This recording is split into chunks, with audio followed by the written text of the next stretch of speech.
ras ini sangat rawan, dan saya kira itulah akan jadi sumber perpecahan ke depan bagi Indonesia, apalagi kalau proses seperti ini terus berlangsung. Karena maaf, minoritas yang sekarang ini juga sedang berambisi menguasai politik. Partai politik yang afiliasinya ke sana juga sudah dirancang untuk menguasai DPR dan sebagainya. Lalu mereka sudah masuk ke kampus-kampus, ke pesantren dan sebagainya. Sebelum kita lanjut, jangan lupa subscribe dan nyalakan loncengnya. Video ini dipersembahkan oleh Indo Express. Indo Express Fast Handling, Fast Solution. Bang Ihsan Lutfi dan juga kedua pembicara yang lain, Bang Abad Halimang dan juga Bang Haris Rusli. Karena butuh moderator sedikit nih, kita mohon Bang Isti Nugroho, ya, Bung Isti Nugroho, nggak apa-apa Bang Isti, dari Rumah Kedaulatan Rakyat di Pusat Budaya Guntur untuk memandu diskusi hari ini. Silakan Bang, nggak apa-apa. Jadi biar lengkap. Jadi ini kita banyak. Dan mungkin juga kalau misalnya bisa lebih efektif, teman-teman yang ingin bertanya bisa juga lewat kertas ya, bisa langsung dikasih, nanti saya bawa ke depan, jadi nanti akan cepat dari pembicara akan menjawab, dibanding misalnya nanti kita kasih satu-satu untuk bicara yang panjang ya. Jadi kalau misalnya teman-teman mau ya, kalau bisa ada pertanyaan ditulis saja di kertas, nanti Panji akan mengumpulkan dan akan ditaruh di depan, jadi langsung akan cepat dijawab.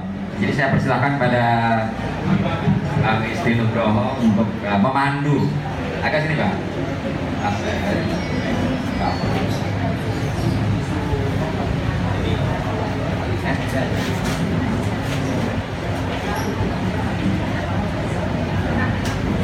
Bismillahirrahmanirrahim. Assalamualaikum warahmatullahi wabarakatuh. Ini saya tidak tahu konteks ini, jadi agak repot kalau memandu diskusi. Padahal ini bukunya tebal, masalah ekonomi, tapi sebentar ya para teman-teman untuk konsentrasi. Jadi ini kan kursinya yang di depan sudah penuh, tapi itu kan ada kursi biru ya, hijau yang kita sewa ya. Jadi bisa dibawa ke depan, bisa duduk di depan, nggak ada masalah. Jadi mohon teman-teman panitia bantu dulu ya, bantu.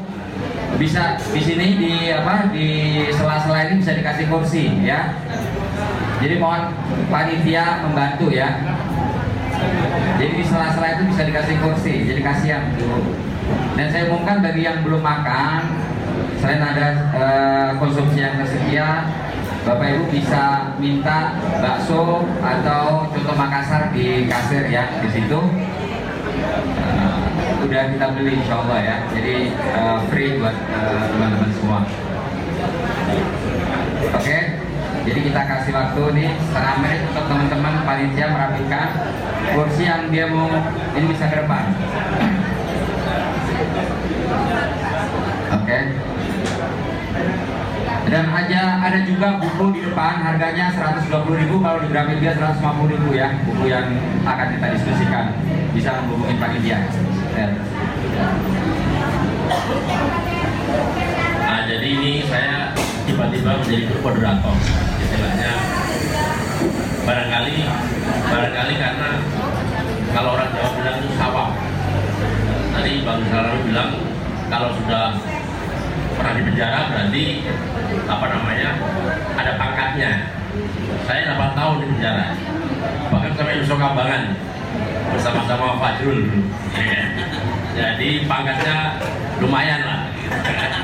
Memang ada aktivis yang di penjara sampai ke Nusa Kambangan ya kan. Hanya diskusi itu Bang. Saya kira ini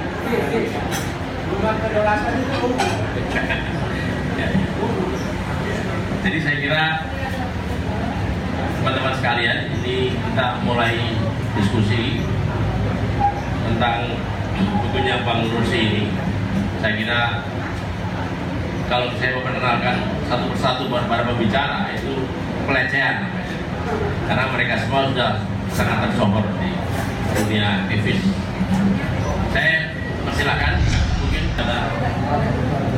Dari tadi, Assalamualaikum warahmatullahi wabarakatuh. Terima kasih. Sebenarnya saya biasa jadi dalang kalau ada diskusi, saya tukang atur-atur diskusi. Kali ini tiba-tiba saya disuruh bicara oleh ada dalang baru rupanya. Ini di samping saya ini. Terima kasih Bapak Insinyur Saidi. Saya sudah bilang saya tidak terlalu pandai, cuma ngatur-ngatur yang bisa gitu. Jadi soal isu ini dari tadi saya coba tangkap kira-kira substansi keterbelahan itu gimana gitu. Tapi saya belum juga tangkap, walaupun saya sudah baca itu ada indikasi faktor Ahok dan sebagainya, ada indikasi soal intoleransi dan sebagainya. Tapi apakah keterbelahan ini berarti perpecahan? Nah ini yang masih tanda tanya saya. Apakah Indonesia akan pecah? Kira-kira gitu. Dan kalau mau pecah itu indikatornya apa gitu kan? Yang mesti. Apakah sekedar rejim akan runtuh seperti yang dikemukakan dengan indikator Pak Rizal Ramli? Lalu runtuh itu akan membuat Indonesia pecah? Itu juga pertanyaan. Kalau saya lihat, saya ingin ajak berpikir kawan-kawan semua sebagai indikator. Tapi ada hal-hal yang kita nggak pernah bicarakan. Di Indonesia kalau ada hal yang nggak dibicarakan, justru di situ hantu masalahnya sebenarnya. Nah, saya sebut saja misalnya indikator yang paling sensitif bagi Indonesia itu adalah ketidakadilan ekonomi. Ya kan, ada 4 orang terkaya sama dengan 100 juta orang rakyat biasa. Ya. 105 juta malah. Lebih akurat lagi. Nah, ini indikator ketidakadilan ini justru yang tadi oleh Bang Rizal disebut sebagai potensi perpecahan juga, gitu loh. Bukan hanya soal agama. Nah, sialnya kalau kita mau sebut sial, ya, ketidakadilan ekonomi ini berimpit dengan urusan ras. Itu yang paling rawan, yang jarang mau dibicarakan terbuka, gitu loh. Nah, ya kan? Artinya kekuasaan, dominasi ekonomi dan sebagainya bertumpu pada kelompok ras tertentu, ya kan? Nah ini menurut saya sangat rawan sekali, dan itulah yang tidak terjadi di negara manapun saya kira ya. Misalnya di Arab yang kaya orang Arab, ya kan? Di Jepang orang kaya ya orang Jepang juga. Di RRT yang kaya orang RRT juga. Jadi nggak ada masalah di sana itu, nggak ada kritik masalah. Di Indonesia, ya kan? Nah ini masalahnya, ya kan? Bukan kita sedang bicara rasialisme, tapi ini bicara soal konstruksi politik ekonomi Indonesia yang sangat rawan, gitu loh. Nah ini jarang disentuh. Karena kalau nyentuh ini ada yang takut kena undang-undang ITE karena salah paham kan. Padahal kita sedang bicara tentang nasib bangsa ini ke depan. Apakah bangsa ini akan terjadi Singapurisasi, ya kan? Ada kekhawatiran itu. Ada semacam aneksasi yang terjadi, penguasaan oleh sekelompok orang kaya, dan kebetulan orang kaya itu tidak mewakili mayoritas bangsa ini. Itu yang paling rawan sebetulnya, tetapi takut dibicarakan. Saya buka aja lah supaya kita bisa cari-cari solusi bersama. Bagaimana agar bangsa ini menjadi selamat? Jangan kita sembunyikan, kita diamkan, tetapi akhirnya pada suatu hari kita akan menyesal bahwa kita sudah terlambat antisipasi, bahwa kita akhirnya sudah tercerai-berai karena urusan ekonomi, urusan perbedaan dalam berkaitan dengan masalah ras, masalah suku dan sebagainya. Saya kira itu menurut saya yang harus kita carikan solusi. Kalau soal Papua ini soal sentuhan saja. Saya kira kalau Indonesia bisa melakukan politik keadilan, tidak berlaku kejam secara kemanusiaan di sana, lalu ada upaya pemberdayaan, ya saya kira hal itu mungkin bisa diatasi.